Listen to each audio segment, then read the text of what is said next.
My name is Corinne Foster, and the day my family told me they were giving me my grandmother's house, I should have known something was wrong. If you're listening from somewhere far away, drop your city in the comments so I can see how far this has traveled. And please, stay with me until the end. The text came on a Tuesday afternoon in early January. Wisconsin had been buried under snow for weeks, the kind that doesn't melt, just accumulates in dirty gray mountains along the curbs. I was sitting in my Milwaukee apartment, trying to stretch my freelance graphic design budget to cover rent, when my phone buzzed. Family dinner tonight.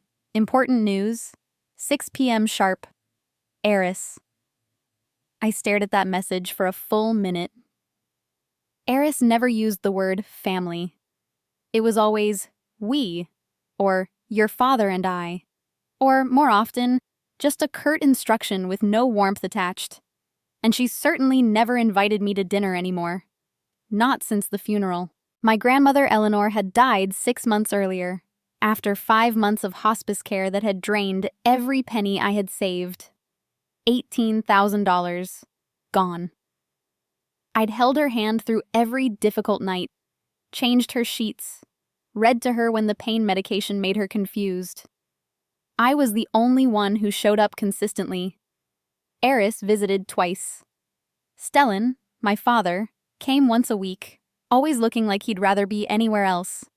My half-brother Brennan sent flowers. When Eleanor died, there had been a small service. Polite, distant, and then nothing. No reading of the will, no discussion of her affairs. Just silence, and a growing coldness from my family that I couldn't quite explain but felt in my bones. Now, 3 weeks after I'd last seen any of them, this text. The drive to my childhood home took 20 minutes through worsening weather. The snow had started falling again, thick and determined, coating my windshield faster than the wipers could clear it. I parked a little farther from the curb than usual, my tires slipping slightly on the ice. Something was different. The porch light was on. They never left the porch light on anymore. Not since they'd decided to cut unnecessary expenses 2 years ago. Inside, I could see warm light glowing through the front windows, and as I climbed the steps, I caught the smell of roasting meat and something sweet. Cinnamon, maybe. I used my key. The door was unlocked. The house smelled like it had been scrubbed clean. That particular scent of lemon cleaner and artificial freshness that reminded me of open houses and staged showrooms. Every surface gleamed. Eris's coat was on the rack, and I caught the lingering smell of my father's expensive aftershave near the stairs, the one he only wore when he wanted to look like he cared about something. "Come in, sweetheart," Eris called from the dining room. Sweetheart. She'd never called me that. Not once in the 28 years I'd known her. I walked slowly down the hallway, my boots leaving small, wet prints on the hardwood floor that I knew Eris would notice and resent. The dining room looked like Thanksgiving. A roasted chicken sat in the center of the table, surrounded by mashed potatoes, green beans, rolls that looked professionally made. Stellan sat at the head of the table, staring down into his water glass like it contained answers to questions he didn't want to ask. Brennan was there too, leaning back in his chair with his phone in his hand. He glanced up just long enough to give me a nod. Not a smile, not a greeting, just acknowledgement that I'd arrived. I sat. "We've been talking," Eris began, her hands folded neatly over a cloth napkin, her voice lilting with an unfamiliar brightness. "And we think it's time you had something of your own, a fresh start." I blinked. I hadn't asked for anything. I'd barely spoken to them in weeks. "You've always been the strong one," she continued, her smile tight and practiced. "The independent spirit. And now that the Monroe place is vacant—" "The what?" I interrupted. My father shifted in his seat. "Your grandmother's house," he said quietly, still not looking at me. "It's yours now." Eris reached into her purse, which sat on the chair beside her. and pulled out a folded sheet of paper labeled in her neat, precise handwriting. Transition plan. My stomach dropped before I even touched it. I unfolded it slowly. The words blurred together at first, my eyes struggling to focus. Then they sharpened into terrible clarity. The deed to the house had already been processed. Utilities had been transferred to my name. Mail was being redirected. There was a timeline. 30 days to vacate my current apartment. A list of what I was expected to do, when I was expected to do it, all laid out in Eris's careful script. "And when was this decided?" I asked, my voice coming out calmer than I felt. "Oh, it's been in motion for a while," Eris said lightly. Brennan finally spoke, still not looking up from his phone. "We just didn't want to overwhelm you." "Right. Overwhelm me. Like sending someone into exile without calling it that." I forced myself to nod, to keep my face neutral. "I see." "It's a wonderful opportunity," Eris pressed on. "The house is paid off. You'll have no rent, no mortgage. You can really figure out what you want to do with your life without the pressure of city expenses." What I wanted to do with my life. As if I hadn't been doing exactly what I wanted, building a freelance career, creating a life in Milwaukee. As if this was a gift and not a banishment. "Can I use the bathroom?" I asked. Eris's smile didn't waver. "Of course, dear." I excused myself and walked down the hallway to the powder room, the same bathroom I'd used as a child, with its pale blue wallpaper and the mirror that had watched me grow up. I locked the door and sat on the closed toilet lid, my hands shaking. I pulled out my phone, not because I expected to find anything, but because I needed something to anchor myself. Out of habit, I opened my banking app. I kept most of my money in a savings account that Eleanor had helped me set up when I was 16, one of those accounts you forget about until you need it. I'd been adding to it for years, and with the money I'd inherited from various birthday gifts and the small amount Eleanor used to slip me, it had grown to a decent emergency fund. I navigated to the account. Zero balance. I stared at the screen, refreshed it, checked the transaction history. Transfer to A. Foster. $34,750 3 weeks ago, right after Eleanor's funeral. The account wasn't joint. It was mine. But when I was 18, Eris had convinced me to add her as a beneficiary just in case something happened to me. I'd been young and stupid and trusting, and I'd signed the form without reading the fine print. She'd emptied it. Every penny. I didn't scream. I didn't cry. I just stared at that zero balance, at the date of the transfer, at the cold, calculated theft of everything I'd saved. When I walked back to the dining room, Eris smiled at me like nothing had happened. "All set?" she asked brightly. "Yeah," I said, sitting down carefully, the room tilting slightly around me. "All set." I didn't eat. I couldn't. Every bite on that plate had been arranged like comfort, but I couldn't taste anything. The food turned to ash in my mouth. "You've always been so strong," Eris said again, pouring wine only for herself. "We knew you'd make this work." And there it was, that line I'd heard my whole life, dressed up as praise but really meaning something else entirely. "You're strong, so we don't have to help you. You're independent, so we don't have to care." It was permission to vanish. I nodded slowly, carefully arranging my face into polite acknowledgement. They wanted me gone. They wanted it neat and clean, without scenes or accusations. I could play that part. For now. When the dinner finally ended, I stood to leave. Brennan barely looked up. Eris offered a hug that I sidestepped, reaching instead for my coat. Stellan met me at the door, and for a moment I thought he might say something real, something true. But he just extended his hand for a stiff handshake and said 4 words.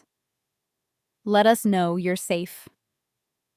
Not "I love you," Not, "I'm sorry," just a request for confirmation that their plan had worked. I stepped out into the snow. It hit my face and shoulders like small punishments, but I didn't pull my collar tighter. The cold didn't matter anymore. As I walked toward my car, the porch light dimmed behind me, and I understood with sudden crystalline clarity what had just happened. I hadn't been given a gift. I'd been dismissed. The next 2 days passed in a fog. I went through the motions of my normal life, taking client calls, working on designs, but everything felt distant and unreal. I kept checking my bank account, hoping it had been a mistake, but the zero balance stared back at me every time. My rent was due in 8 days, $1,200 I didn't have. On the third day, my phone buzzed again. "We want to send you off properly. Tomorrow, 6 p.m. Eris." I stared at the message, my thumb hovering over the delete button. Part of me wanted to ignore it, to ghost them the way they'd been ghosting my existence for years. But another part, the part that still hoped for some shred of decency, some acknowledgement of what they were doing, made me type back, "Okay." By 6 o'clock the next evening, I was back at the house. The snow had gotten worse, a fresh advisory blinking on every highway sign I passed. I parked farther down the street this time, not wanting to block anyone's exit. The front door opened before I could knock. "Come in, honey." Eris's voice floated through the hallway. "We're just getting started." She was wearing a champagne-colored blouse and too much perfume, the kind that announces itself before you enter a room. I walked in and stopped cold. The dining room had been decorated. Streamers hung from the chandelier. A banner that said "New Beginnings" curved above the windows. On the table sat a cake, a gift bag stuffed with tissue paper, and the same roasted chicken from 2 nights ago, though this time it looked like it had been reheated. It felt like walking into a funeral where someone had confused the tone. Brennan's wife Vivian was there, waving at me like we were best friends instead of people who'd exchanged maybe 50 words total over the past 4 years. Lydia, my father's sister, offered me a glass of cider with a smile that didn't reach her eyes. Mrs. Langston, the neighbor from 3 doors down, sat perched on the edge of the couch looking deeply uncomfortable. No one asked how I was feeling. Not one person asked if I was okay with any of this. What they wanted to know was what I planned to do once I got settled in Monroe. I mumbled vague answers, letting their questions wash over me like static. The whole evening felt rehearsed, like they'd practiced this script without bothering to give me my lines. Even Stellan managed a weak chuckle when Eris made a joke about me finally learning how to garden. Halfway through the forced small talk, there was a knock at the door. A delivery driver in a red parka handed over a manila envelope to Eris, who accepted it like she'd been waiting for it all night. "Oh, perfect timing," she said, turning toward me with theatrical brightness. "Go ahead and open it, sweetie." I stared at her. "What is it?" "Just the transfer documents for the house," she said, like she was offering me an extra slice of pie. "All official now. It's yours." I opened the envelope slowly, my fingers already going numb. Inside were the full legal documents assigning me ownership of the Monroe property. It was signed, notarized, and dated today. Effective immediately. I looked around the room. Everyone was smiling. Lydia clapped softly. Vivian actually cheered, like I'd just won a game show prize. Brennan raised his glass in a mock salute. No one seemed to notice that I hadn't spoken. There was no conversation, no choice, just applause for a performance I hadn't agreed to give. I needed air. I slipped out the side door into the backyard, letting the cold slap me awake. The wind stung my cheeks and filled my lungs with something real for the first time all night. That's when I heard Mrs. Langston's voice behind me. "Heading to Monroe already?" I turned.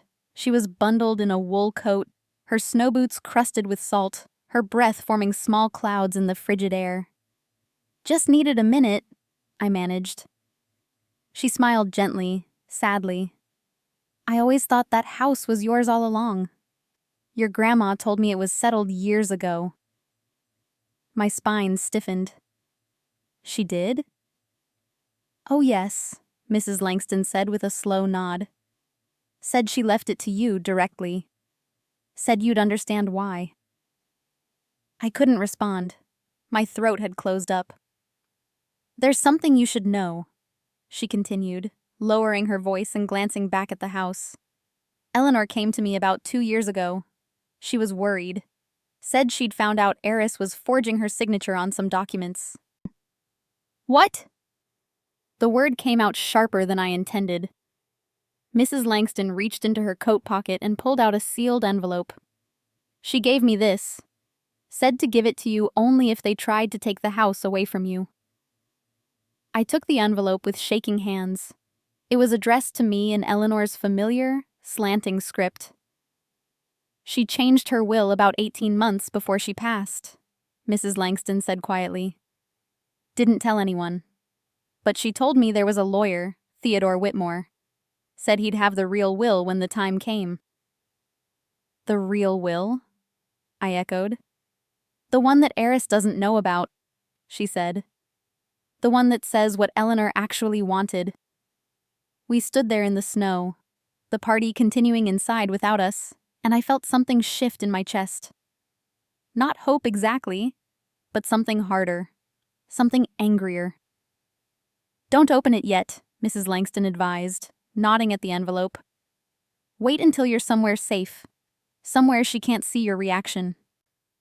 I nodded, tucking the envelope inside my coat. When I went back inside, the party had moved on without me. The cake sat in the center of the table, and someone had already started cutting it. I looked at the frosting letters, reading them slowly. Good luck, Corinne. At least they'd spelled my name right this time. I thanked them all politely, mechanically, accepted their hugs and well wishes like I was already a ghost, and when I walked out the door for the last time, carrying the envelope against my chest like a secret weapon, I didn't look back. The porch light went out before I reached my car. They were done with me, but I was just getting started. The bus to Monroe left at 6 in the morning. I'd packed 2 suitcases, my laptop, and the documents. Everything else I left behind in my apartment, including a note from my landlord explaining I'd be out by the end of the month. I didn't say goodbye to anyone. There was no one to say goodbye to. The ride took 2.5 hours through rural Wisconsin, the landscape growing emptier with each passing mile. Farmhouses appeared and disappeared behind walls of snow. Small towns with one stoplight and a single gas station. The kind of places people left, not moved to. My phone buzzed once, a text from Brennan. Stay warm. Sorry it came to this. I turned my phone face down and didn't reply. Monroe appeared suddenly, a cluster of buildings barely visible through the snow. Population 847, according to a weathered sign half buried in a snowbank. The bus driver let me off at what passed for a town center, a corner with a boarded-up diner and a general store with flickering lights. You sure someone's picking you up? He asked, eyeing the empty street. I'm sure, I lied. He handed me my bags and pulled away, leaving me alone in the silence. I'd written the address on the back of an old receipt, 47 Birch Lane. My phone's GPS blinked weakly, struggling for signal. I had to navigate by landmarks, following Mrs. Langston's instructions. Past the church with the blue door, left at the split oak tree, the house with the cardinal-painted mailbox. I found it on the 5th try. The house sat back from the road, a 2-story structure with peeling white paint and dark windows. The walkway was buried under snow, the porch steps barely visible. I climbed them carefully, testing each board before putting my weight on it. The key Mrs. Langston had given me fit the lock, but the door was swollen with moisture and cold. I had to lean my full weight against it to force it open. Inside, the house exhaled stillness. Not the peaceful kind, the kind that settles when everything human has left. The air smelled of closed-in wood and time. I set my bags down in the foyer and stood there, breath fogging in front of me. The temperature inside couldn't have been much warmer than outside. I tried the light switch. Nothing. Walking through the rooms felt like exploring a tomb.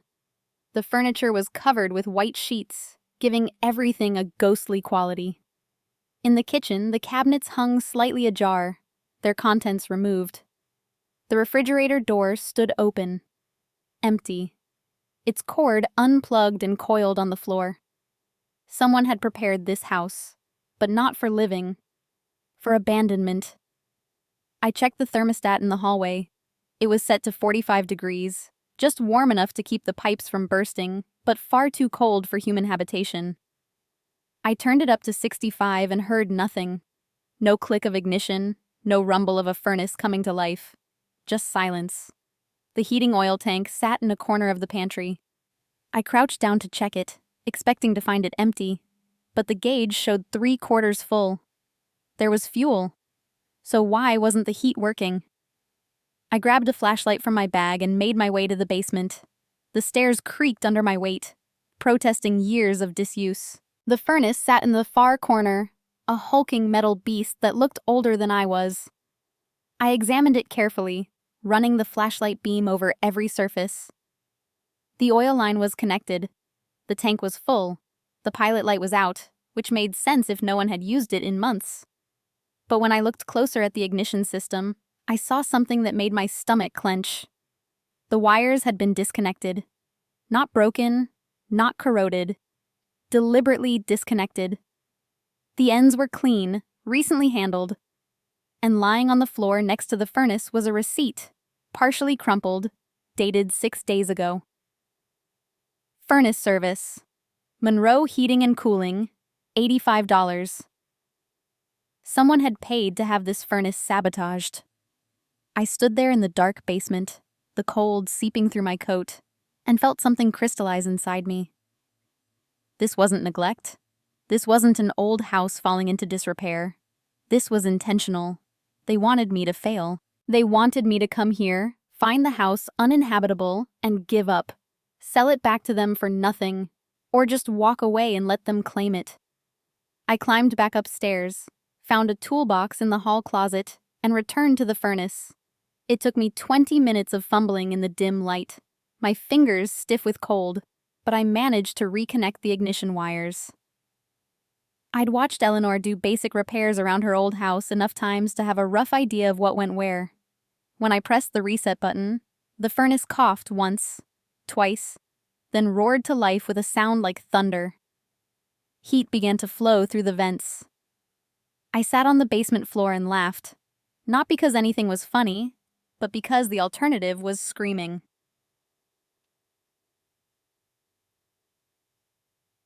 That night, I slept in Eleanor's old bedroom, wrapped in my coat and every blanket I could find in the linen closet. The house groaned and settled around me, adjusting to the heat, and I lay awake listening to every sound. In the morning, I began my search. I started with the obvious places. The desk in Eleanor's bedroom yielded old bills and receipts, nothing unusual. The closet contained her clothes, still hanging neatly, smelling faintly of lavender and mothballs. I ran my hand along the shelf and found her sewing box, the one I remembered from childhood. Inside were the usual things: needles, thread, scraps of fabric. But underneath, wrapped in a faded piece of flannel, was something else. Old photographs. I spread them out on the bed. Pictures of me as a baby, held by a woman I didn't recognize. A young woman with dark hair and a gentle smile, holding me against her chest. On the back of one photo, in Eleanor's handwriting, Corinne, 6 weeks old with her mother Diane. My mother. The woman who died giving birth to me. The woman no one ever talked about. I kept searching, found more photos, all carefully preserved. Me at 1 year old, 2 years, 3. Always with Eleanor, never with Eris. And then I found the family photo from when I was 10, the one that used to hang in the hallway of the Milwaukee house. My face had been scratched out. Not torn, not faded, scratched, with something sharp and deliberate. A coin maybe, or the edge of a key. just my face. Everyone else in the photo was untouched.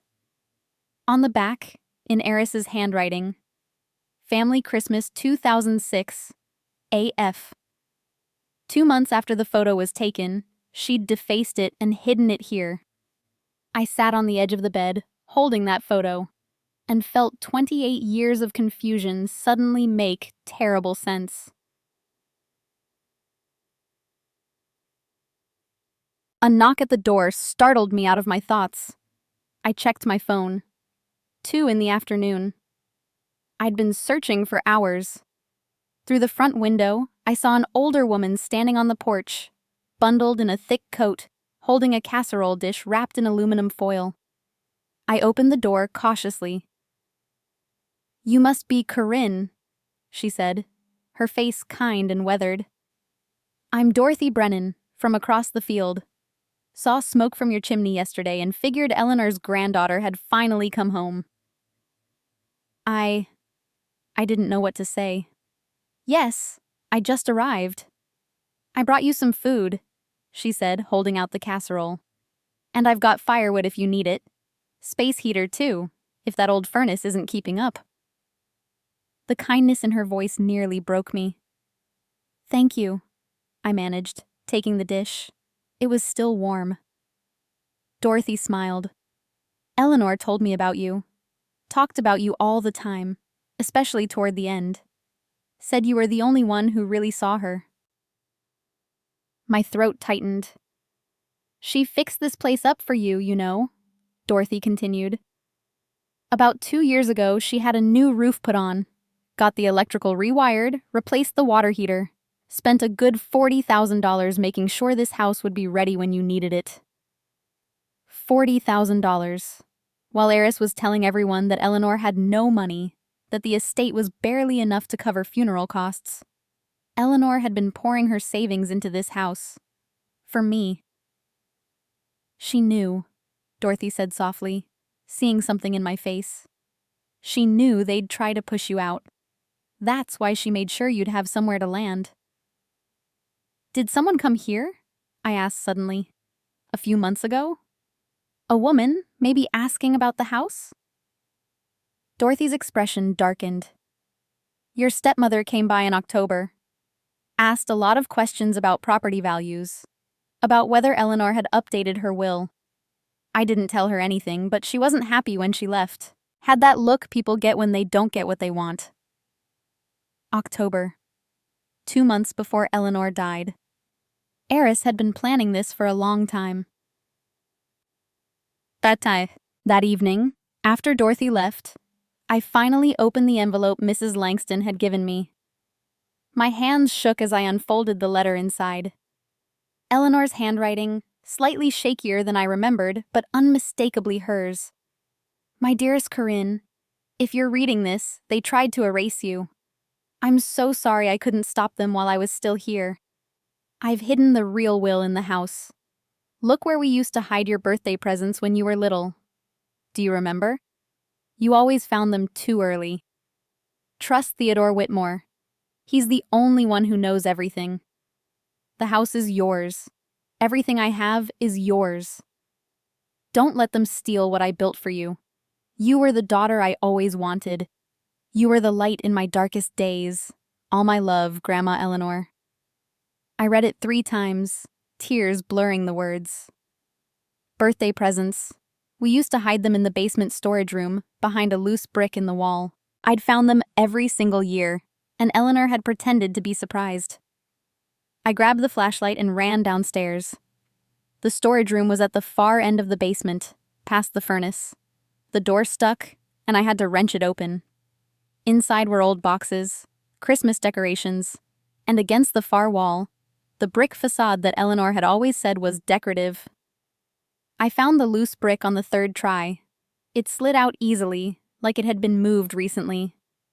Behind it was a metal box, fireproof and locked with a combination padlock. I tried Eleanor's birthday. Nothing.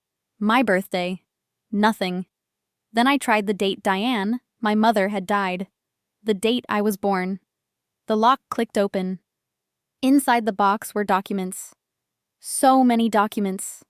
I carried the box upstairs and spread everything out on the kitchen table under the light of my flashlight. A last will and testament, dated 18 months before Eleanor's death, properly notarized, with Theodore Whitmore's seal at the bottom. It was nothing like the will Eris had submitted to probate. In this will, Eleanor left everything to me. The house, a life insurance policy for $100,000, her savings account, her jewelry, her personal items. Everything. There was also a letter of intent, explaining her reasoning in careful detail. I, Eleanor Whitney Foster, state the following for the record. Eris Lynn Carter is not Corinne's biological mother. She married my son Stellan in 1999, 3 years after my daughter-in-law Diane Foster died giving birth to Corinne. Eris legally adopted Corinne when Corinne was 3 years old.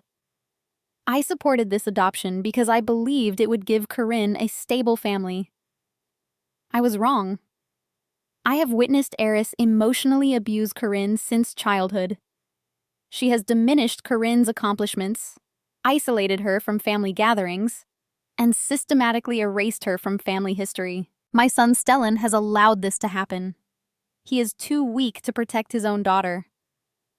Brennan Foster, my grandson from Stellan's first marriage, has enabled this abuse through his silence.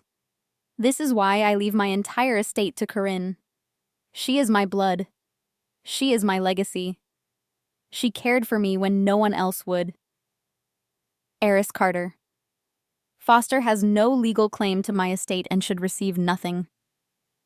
I read those words again and again, each line hitting me like a physical blow. Eris wasn't my mother. My real mother had died the day I was born.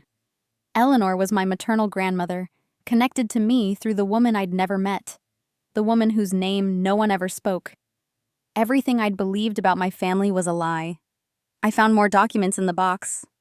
Bank statements showing that Eris had withdrawn $34,750 from an account Eleanor had set up for me. Medical records from Eleanor's hospice care, documenting every visit, with my name listed as primary caregiver for 5 months, 847 hours total. Receipts showing I'd paid $18,000 of my own money for Eleanor's care when her insurance ran out. And at the bottom of the box, a life insurance policy I'd never known existed. $100,000, with me listed as the sole beneficiary. Eris had stolen my savings. She'd hidden this will. She'd tried to steal the house and the life insurance. How much had she planned to take from me? I don't know how long I sat there, surrounded by evidence of systematic betrayal. Long enough for the winter sun to set. Long enough for the cold to creep back into the house despite the furnace running. Finally, I found Theodore Whitmore's business card tucked into the will documents. I picked up my phone, praying for enough signal, and dialed. It rang 4 times before a man's voice answered. Whitmore Legal Services? Mr. Whitmore? My voice came out hoarse. My name is Corinne Foster. I'm Eleanor Foster's granddaughter. There was a pause, then his voice changed, became warmer, more urgent. Ms. Foster, I've been trying to reach you for 6 months. I never got any messages, I said. I'm not surprised, he said grimly. I sent 7 letters to your Milwaukee address.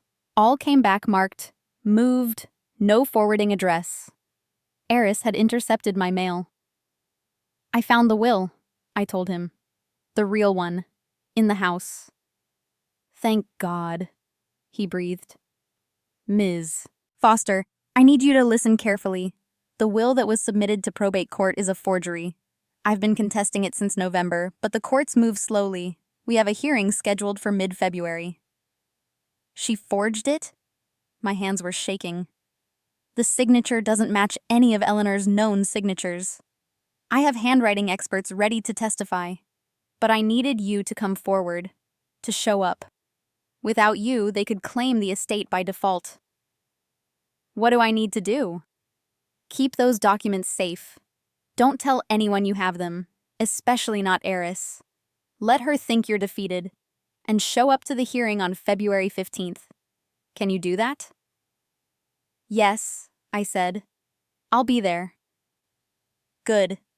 Ms. Foster, there's something else you should know. The estate is worth considerably more than you probably realize. The house, the life insurance, the savings account Eleanor intended for you. We're talking about nearly $300,000 total. $300,000. That's what they'd been trying to steal.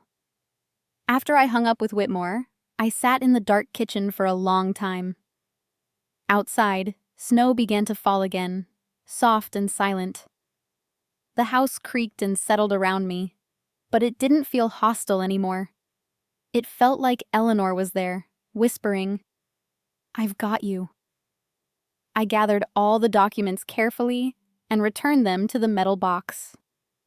Then I hid the box in the one place I knew no one would look, inside the old cast-iron radiator in the upstairs bathroom, behind the removable panel that Eleanor had shown me when I was 10. They'd taught me to hide. Now I'd use that skill against them. I pulled out my laptop and opened a new document. At the top, I typed, "Evidence." Then I began to list everything. Every document. Every date. Every lie. By the time I finished, the sun was rising again. I'd been awake for 24 hours straight. But I wasn't tired anymore. I was ready. I waited 10 days before making my move. 10 days of silence from Monroe, letting them think I was struggling. Maybe even suffering in that cold house they'd tried to make uninhabitable. I didn't call. I didn't text. I let them believe they'd won. During those 10 days, I made the house livable. Dorothy brought over more supplies and connected me with local handymen who helped repair the small things for minimal cost. The furnace ran smoothly once I'd reconnected those wires. The water heater worked. The lights came on. Eleanor had prepared this place well. On the 10th day, I packed the metal box into my bag, got into my car, and drove back to Milwaukee. Not to beg, not to ask for mercy, to end this. I arrived at 6 in the evening unannounced, used my old key that they hadn't thought to ask for back. The door was unlocked anyway. They were all in the living room. Eris, Stellan, Brennan, and Vivian sitting around the television like a normal family on a normal evening. The contrast between their comfort and what they'd tried to do to me made my blood burn. "We need to talk," I said from the doorway. Eris startled, her wine glass tilting dangerously. "You can't just walk in here without—" "This is still my legal residence until the end of the month," I said calmly. I checked with a lawyer. I walked into the room and dropped the metal box on the coffee table. It landed with a heavy thud that silenced whatever Eris had been about to say. "What is that?" Stellan asked, his voice uncertain. I opened the box and began laying out documents, one by one, slowly, deliberately. First, the will, the real one. "This is Eleanor's actual last will and testament," I said. "Dated 18 months before her death. Notarized by Theodore Whitmore, who's been her attorney for 35 years. Eris's face went pale. "That's been invalidated. By the will you submitted?" I pulled out 3 pieces of paper and laid them side by side. "Let's compare signatures, shall we? This is Eleanor's signature on the real will. Clear, steady. This is the signature on your will. Different slant, shakier hand. And this," I held up a birthday card, "is Eleanor's signature on a card she sent me 2 years ago. Notice anything?" The room had gone completely silent. Stellan leaned forward, looking at the documents. I watched his face change as he saw what I was seeing. "The real will matches the birthday card," I continued. "Yours doesn't, because you forged it." "That's not— I didn't." Eris stood up, her composure cracking. I wasn't finished. I pulled out the bank statements next. "You withdrew $750 from an account Eleanor set up for me when I was 16. You had no legal right to that money. Eleanor documented it specifically as mine. Stellan turned to look at his wife. You said those were estate funds. It was in my name as beneficiary. Eris started. As an emergency contact only, I cut her off. Not as an owner. Legally, what you did is called theft. I could see Vivian shifting uncomfortably on the couch, her hand moving to grip Brennan's arm. Then I pulled out the letter of intent. Eleanor left this for the court, I said. She knew exactly what you were doing. She documented all of it. I began to read aloud, my voice steady and clear. Eris Lynn Carter is not Corinne's biological mother. She married my son Stellan in 1999, 3 years after my daughter-in-law Diane Foster died giving birth to Corinne. Stellan made a sound, something between a gasp and a sob. I kept reading. I have witnessed Eris emotionally abuse Corinne since childhood. She has diminished Corinne's accomplishments, isolated her from family gatherings, and systematically erased her from family history. Stop, Eris said, her voice shaking. I didn't stop. My son Stellan has allowed this to happen. He is too weak to protect his own daughter. Stellan's head dropped into his hands. This is taken out of context, Brennan said, but his voice lacked conviction. I looked at him directly. Is it, Brennan? Tell them the truth. A long, terrible silence stretched between us. Tell them, I repeated. Vivian's grip on his arm tightened. Brennan, don't. I knew, he said quietly. I knew about the will being forged. The room exploded. What? Stellan's head snapped up. Brennan, shut up, Vivian hissed, but something in him had broken. Vivian told me that if I went along with Mom's plan, we'd get $50,000 from the estate. We needed it for the IVF treatments.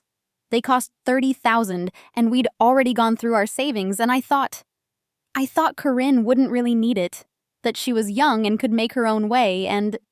He was crying now, ugly, desperate tears. I disconnected the furnace wires, he choked out. Vivian said it would just encourage you to give up the house, that we could buy it from you cheap and flip it. We'd split the profit with Mom.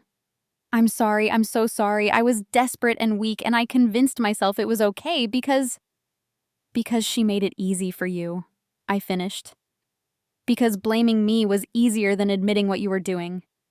Vivian stood up abruptly. I'm not listening to this. She grabbed her purse and walked out. The door slammed behind her. Stellan was staring at Eris like he'd never seen her before. You forged my mother's signature? You stole from my daughter?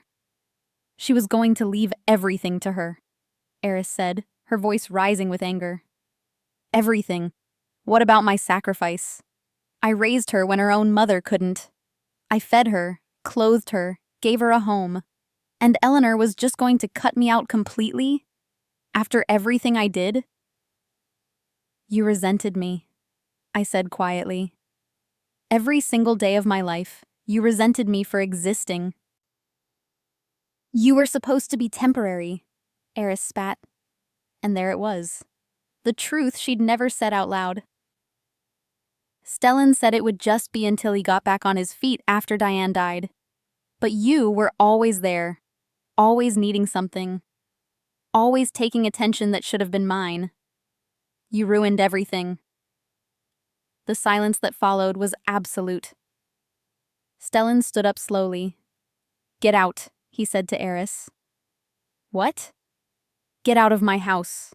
His voice was shaking but firm. Pack a bag and leave. Now. You can't be serious.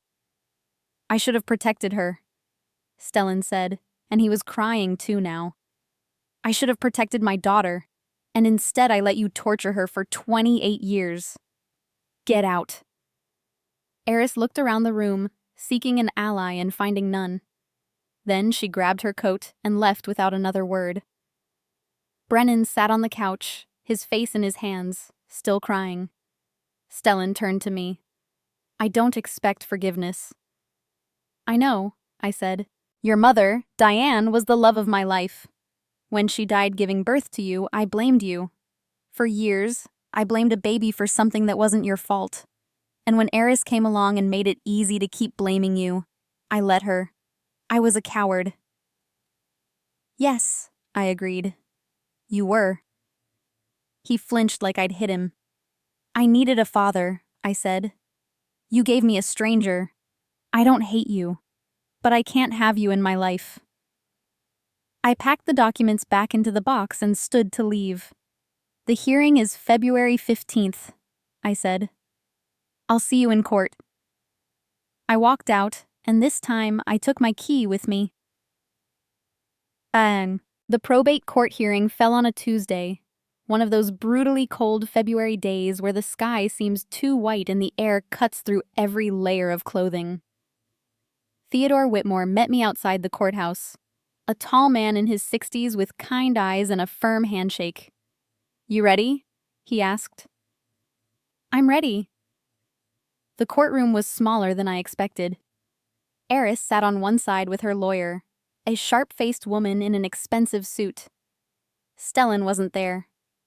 Brennan sat in the back, alone.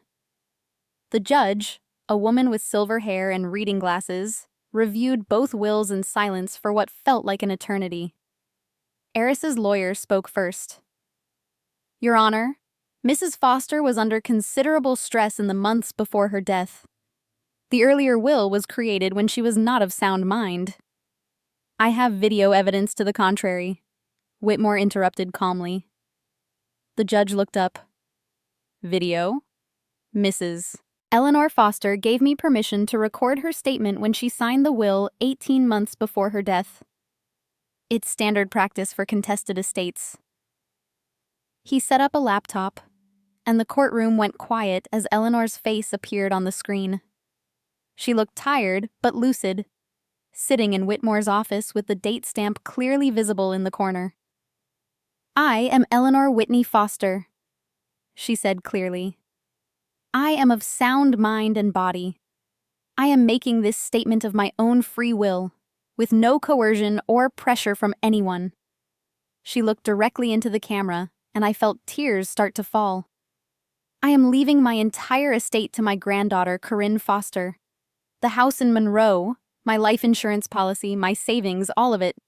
Corinne is my biological granddaughter through my daughter-in-law, Diane, who died in childbirth. Corinne has been the only person who truly cared for me in my final years. She paused, her jaw tightening. Eris Carter Foster is not my biological family. She has shown cruelty to Corinne since childhood. She should receive nothing from my estate.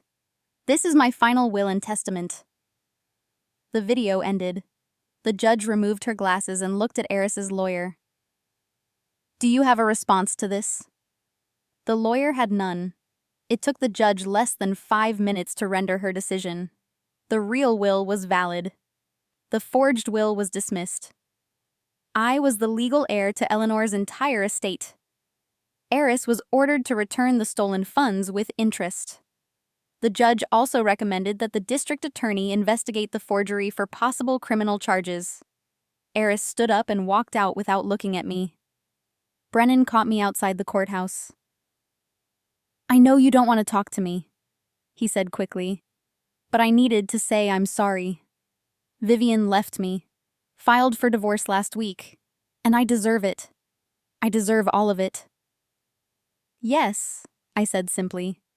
You do. Is there anything I can do? Anything at all? I thought about it. Live with what you did. Don't forgive yourself easily. And maybe, someday, be better than you were. He nodded and walked away. The life insurance money came through in March. $100,000 deposited into an account that only I could access. Combined with the returned savings and the house, I had just over $300,000.